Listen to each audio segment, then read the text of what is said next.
अस्सलाम गाइस, मेरा नाम है फ़ाइका। मैं आपको अपने चैनल मैथमेटिक्स लर्नर पे वेलकम करती हूँ। आज का मेरा टॉपिक है रेशोज़। गाइस, रेशो क्या होता है? बेसिकली रेशो जो है वो किसी भी दो क्वांटिटीज़ का जो है वो रिलेशन को हम कहते हैं, जबकि हम उनको जो है ना उनके मैग्नीट्यूड का भी बता रहे हों। जैसे कि मैं आपको एग्जांपल दे रही हूँ।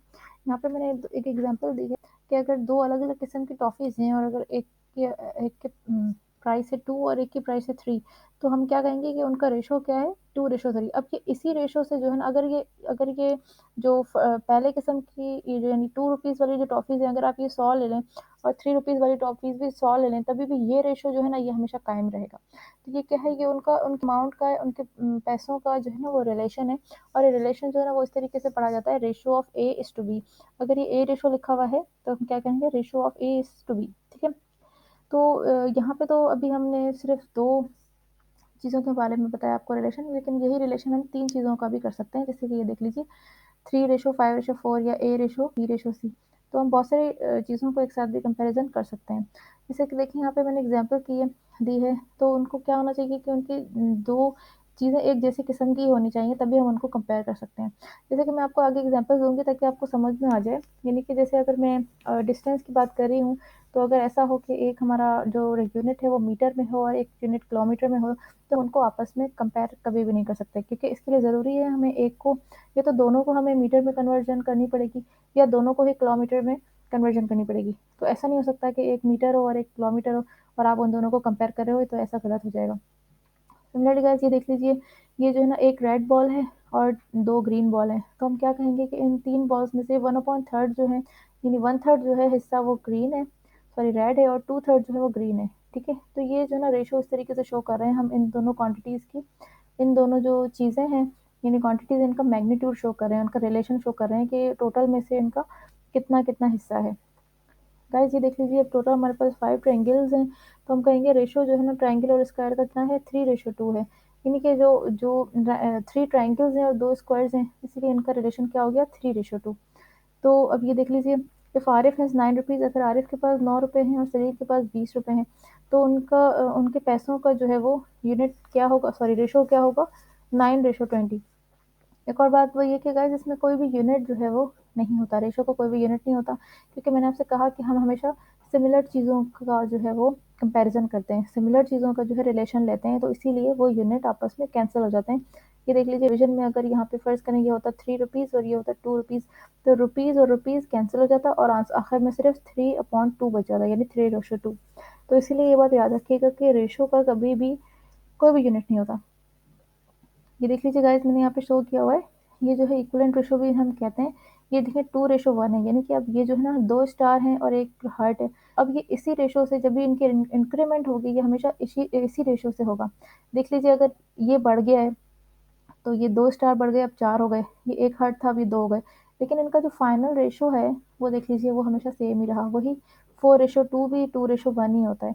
अगर आप इसको कैंसल करेंगे, 2 उसमें से कॉमन लेंगे, ये 2 से डिवाइड करेंगे, क्योंकि आपको पता है कि 4:2 को हम 4/2 भी लिख सकते हैं। 4/2 का मतलब है 2/1। सिमिलरली ये देख लीजिए, 6/3 है, ये इसी तरह से बढ़ गए हैं अपने रेशो के हिसाब से। तो अब अगर हम इसको 6/3 लिख देंगे, तभी भी हमारे पास आंसर क्या आ जाएगा, 2/1। तो यहाँ पे मैंने एक एग्जांपल दी है कि अमान की एज जो है वो 9 मंथ्स है और उसकी बहन की एज 3 साल है। तो इनका रेशो क्या है, उनकी एजेस का रेशो बता दीजिए। तो गाइस, कभी भी ऐसा आप नहीं कर सकते कि आपको उसको लिख दें 9:3, इसका नहीं होगा। ये इसका आंसर बिल्कुल भी नहीं होगा, इसलिए क्योंकि आप देख सकते हैं एक की जो एज है वो 9 मंथ्स है, यानी कि महीने में दी हुई है, और यहाँ पर हमें लिखा है 3 इयर्स। तो 9 मंथ्स को कभी भी हम 3 इयर्स से कंपैरिज़न नहीं कर सकते। या तो इस 9 मंथ्स को आपको ईयर में कन्वर्ट करना पड़ेगा कि ये कितने जो है वो ईयर होते हैं, या फिर आप इस 3 इयर्स को जो है वो मंथ्स में कन्वर्ट करेंगे। तो हमें पता है कि 1 साल में 12 महीने होते हैं, तो 3 इयर्स में कितने होंगे, 36 मंथ्स। तो अब हम इसको 9:36 लिख सकते हैं, क्योंकि ये इनकी मंथ्स का जो है वो रेशो है। इसीलिए जो है ना, किसी भी क्वांटिटी के रिलेशन यानी रेशो को फाइंड करने के लिए बहुत ज़रूरी है कि वो उनका यूनिट सेम हो। तभी मैंने आपसे कहा कि वो उनका कोई यूनिट नहीं होता, क्योंकि वो सेम यूनिट होते हैं तभी कैंसिल हो जाते हैं। अच्छा, एक और बात ये है कि जो भी हम रेशो बना रहे होते हैं, जैसे कि 2:3 है, तो उसका फर्स्ट वन यानी कि जो न्यूमरेटर होता है हम उसको एंटीसीडेंट कहते हैं, और जो उसका सेकंड वन होता है, यानी कि ये जो होता है 3 जो है यहाँ पर, उसको हम कॉन्सिक्वेंट कहते हैं। ये इसके नाम है ताकि आप याद रख लें। इसको ये सिंपल आप याद रख लीजिए, जो न्यूमरेटर होता है वो एंटीसीडेंट होता है, डिनोमिनेटर हमेशा कॉन्सिक्वेंट होता है। गाइस ये देख लीजिए एक एग्जांपल है, कुछ मैंने आपको एग्जांपल्स दी हैं कि Nazir get 35 litres of fuel filled in his car. Nazir ने 35 लीटर फ्यूल जो है वो फिल कराया गाड़ी में, और एजाज ने 48 लीटर्स। तो उनका रेशो क्या होगा फ्यूल फिल करवाने का, तो आप कहेंगे 35:48। तो ये सिंपली इनका रेशो है। अच्छा गाइस, इसमें जो है ना अगर कभी सिंप्लीफिकेशन हो सकती होती है तो वो हम ज़रूर सिंप्लीफाई कर सकते हैं, करेंगे आगे। जैसे कि अब यहाँ पे है, अली है 500 रुपीज़ एंड सीमा 309। तो उनकी उनके पैसों का रेशो क्या हो गया, 500:309। ये सिमिलरली जो है ना अगर हो सकते होंगे तो हम ये देखेंगे कि कहाँ पर इनको हम सिंप्लीफाई भी कर सकते हैं। ये देख लीजिए गाइस, मैंने यहाँ पे लोएस्ट इक्विवेलेंट रेशियो की बात की है। ये वही बात है जो मैं अभी आपको बता रही थी कि अगर हमें कोई रेशियो दिया गया हो तो हम उसको सिंप्लीफाई भी कर सकते हैं, लेकिन उसके रेशियो में कोई फ़र्क नहीं पड़ेगा। रेशियो उतना ही का उतना ही रहेगा, इसको हम इक्विवेलेंट लोएस्ट इक्विवेलेंट रेशियो कहते हैं। जैसे कि ये देख लीजिए, एक एग्जांपल है कि अगर 2 जो है अमाउंट्स हैं, 210 है और 105 है, तो उसका लोएस्ट इक्विवेलेंट रेशियो क्या होगा? तो आप देख लीजिए, सबसे पहले हम इसको 3 से डिवाइड करेंगे, 210 भी 3 में आता है और 105 भी। इसको आपने इससे कट किया, 70 आंसर आया, यहाँ पे 35। अभी भी मज़ीद कट होगा क्योंकि दोनों 5 के टेबल में भी आते हैं। तो ये आपने 70 कट किया, आंसर आया 14, 35 कट किया, आंसर आया 7। ये अभी भी एक ऐसा नंबर है दोनों जो कि एक ही टेबल में आ सकते हैं, और वो है 7। 7 इसको कट किया आपने, 2 आ गया, इसको कट किया 1 आ गया। तो गाइस 210 रेशो टू 105 का जो लोएस्ट इक्विवेलेंट रेशियो है वो क्या है, 2:1। चलिए गाइस, ये देख लीजिए, इसमें मैंने कुछ एग्जांपल दिए हैं कि ये जो है मैंने कुछ क्वांटिटीज़ दी हैं, आपको उसको लोएस्ट फॉर्म में यानी कि लोएस्ट इक्विवेलेंट रेशियो में लिखना है। जैसे कि देख लीजिए 15 केजी है और 700 ग्राम है। इसको हम कभी भी 15:700 नहीं लिख सकते, वो इस वजह से क्योंकि एक क्वांटिटी किलोग्राम में है और एक क्वांटिटी ग्राम्स में है। तो आपको या तो इस 1500 को ग्राम्स में कन्वर्ट करना है या इस 700 को किलोग्राम्स में कन्वर्ट करना होगा। तो ईज़ी क्या है कि हम 15 केजी को ग्राम्स में कन्वर्ट करें। तो ये क्या हो गया, 15,000 ग्राम रेशो 700 ग्राम। अब आप इसको जो है ना सिंप्लीफाई करेंगे तो फाइनल आंसर आपके पास आएगा 150:7। ये गाइस देख लीजिए, एक और एग्जांपल है 9 आवर्स एंड 36 मिनट्स। तो इसको भी हम 9:36 नहीं लिख सकते क्योंकि ये क्वांटिटी आवर्स में है और ये क्वांटिटी मिनट्स में है। तो या तो आपको इस 9 आवर्स को मिनट्स में कन्वर्ट करना होगा या 36 मिनट्स को एक जितने भी आवर्स में कन्वर्ट करना पड़ेगा। तो ईज़ी क्या है कि हम 9 आवर्स को मिनट्स में कन्वर्ट करें, तो हम 9 को सिंपली 60 से मल्टीप्लाई कर देंगे क्योंकि एक आवर में 60 मिनट्स होते हैं। तो आपके पास आंसर आ गया 540:36।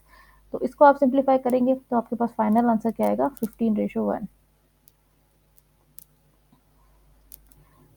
ठीक है गाइस, ये देख लीजिए एक और एग्जांपल मैंने आपको दी है। तो 2 pieces of cloth are 2 metre 50 centimetre and 75 centimetre length respectively. तो अब ये देख लीजिए गाइस, ये 2 मीटर 50 सेंटीमीटर जो है ये एक क्लॉथ की लेंथ है और दूसरे की लेंथ है 75 सेंटीमीटर। तो हम इसको जो है ना एक साथ कंपैरिजन नहीं कर सकते। देखिए फिर इसमें एक इसका एक पार्ट 50 सेंटीमीटर है लेकिन इसके साथ ही 2 मीटर भी ऐड है। तो हमें पहले इसकी टोटल लेंथ मालूम करनी कितनी है।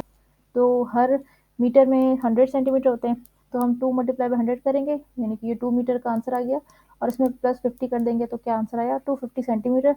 अब इसका रेशियो हम 75 सेंटीमीटर से आराम से कैलकुलेट कर सकते हैं क्योंकि अब इनका यूनिट सेम हो गया है। तो ये सेंटीमीटर सेंटीमीटर कट जाएगा और ये आंसर हमारा यूनिट लेस हो जाएगा। इसीलिए अब आपने इसको फाइनल आंसर क्या आ गया, 10:3। तो गैस इससे आपने क्या समझा कि कभी भी हम मीटर और सेंटीमीटर का एक साथ रेशो नहीं ले सकते क्योंकि हमेशा हमें जो है वो फाइनल आंसर के लिए, फाइनल रेशो के लिए हमेशा सेम यूनिट वाली क्वांटिटी ही चाहिए होती है। तो ये क्या होता है, रेशो को हम, मैंने आपको बताया था कॉमन फ्रैक्शन में भी लिख सकते हैं, जैसे कि 3:4 को हम 3/4 भी लिख सकते हैं, 2:5 को 2/5 भी लिख सकते हैं सिमिलरली। तो बस इसमें क्या होता है, ऊपर वाला नंबर यानी कि न्यूमरेटर एंटीसीडेंट होता है और डिनोमिनेटर हमेशा कॉन्सिक्वेंट होता है। ये बात हम अभी कर चुके हैं। तो वैसे ये लास्ट एग्जाम्पल है और ये देख लीजिए, ये बिल्कुल इसी तरह से इसका सॉल्यूशन है। तो इस वीडियो के लिए इतना काफ़ी है। इंशाल्लाह नेक्स्ट में आपसे मुलाकात होगी। अपना ख्याल रखिएगा। अल्लाह हाफ़िज़।